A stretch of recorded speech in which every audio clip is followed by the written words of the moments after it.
Hi, welcome to Inspiring Minds, the academic convenience store, where you can find fun, fast, and functional facts.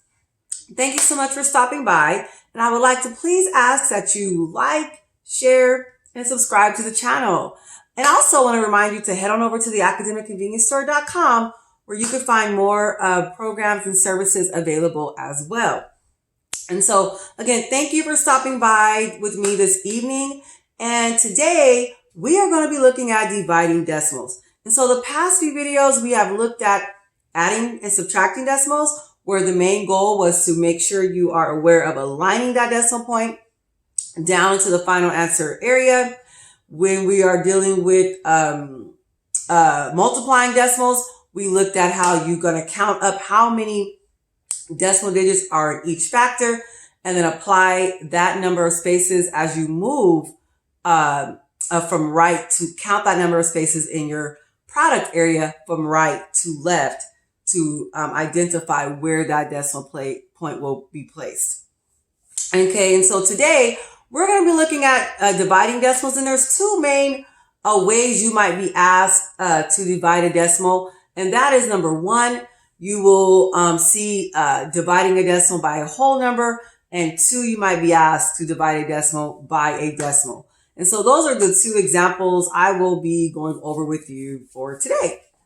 And so I want to start off with looking at some key terms that are involved with division. So this is not so much of how to divide numbers as it more is how to divide decimals and like where the strategies used as to where that decimal point will reside in the final answer space. Okay, and so let's take a look at some key terms here. All right, so we have got an example here where we're being asked to solve 1.62 divided by 3. Now, remember, division is about breaking apart values. And so I'm being asked here to divide 1.62 by 3. 3 is representing my divisor, and the 1.62 is representing my dividend. The 3 is pretty much informing the dividend how it's going to be broken up. So it's going to be broken up in this case by groups of 3 or portions of 3. And so the 3 is my divisor, telling the way in which the dividend will be broken up. And then the dividend represents the entire amount that's involved with the break apart process. And so then we have our quotient, which is our answer to a division problem. The quotient is the answer to a division problem in the same way that product is the answer to a multiplication problem, difference is the answer to a subtraction problem, or the sum is the answer to an addition problem.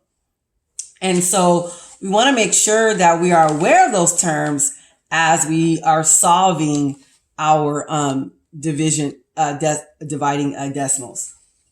And so I want to go ahead and take a look at a couple examples for tonight and have a good practice at solving dividing of decimals. So let's start with our first example. And if you notice that these examples are set up horizontally like many of our problems are, and it's good to see that as you move on to solving problems more algebraically. And so in this case, I recommend setting up your problem as under the standard algorithm format when dividing decimals. And so you might be wondering which digit is going to be the dividend and what's going to be my divisor. Well, try to read this as a sentence. 0.76 divided by 4. If I hear divided by, again, my divisor is always representing how this entire amount will be broken up. So 4 is my divisor, which will go on the outside of this box set up here.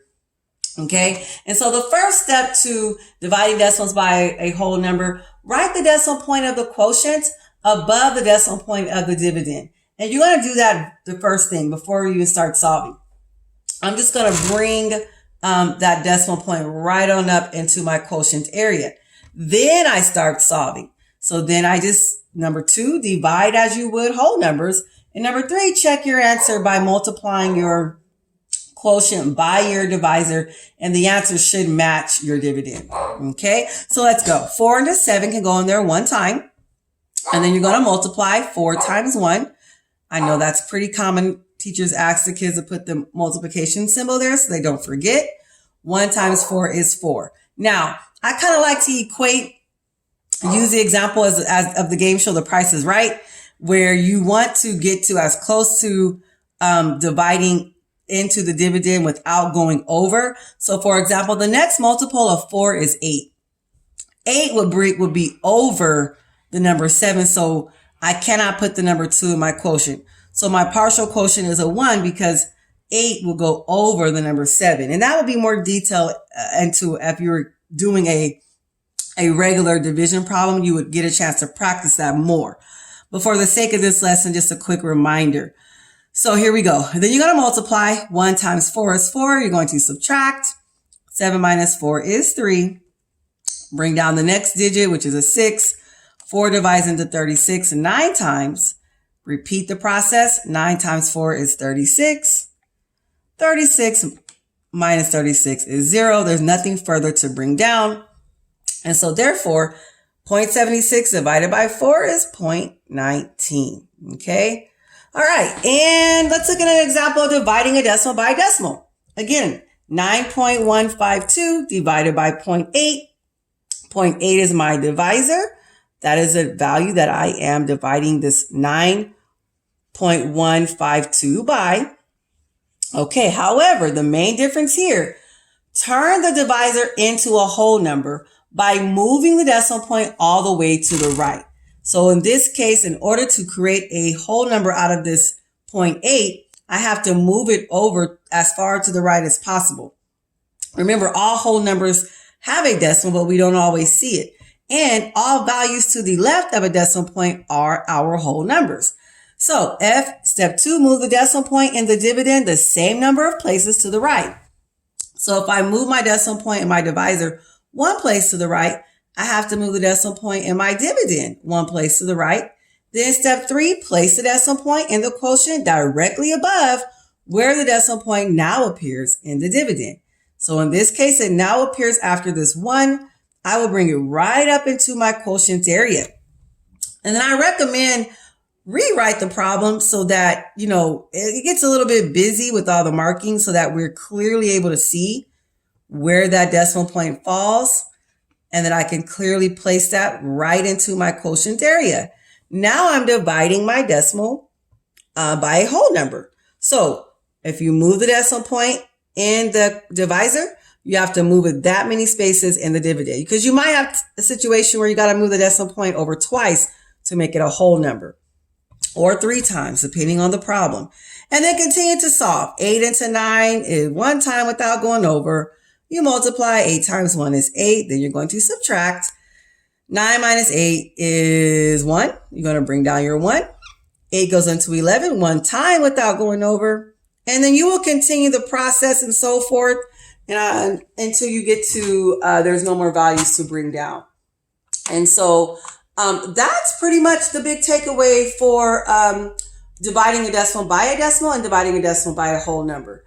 And so I recommend, save these steps here. Pause it if you're actually able to use these while doing assignments and homework or for review or studying. Pause it, write the steps down or copy the steps. I like solving math procedurally and having the steps available, especially when I am working on something new. And so that is the big takeaway for today. Thank you for stopping by, and I hope to see you soon.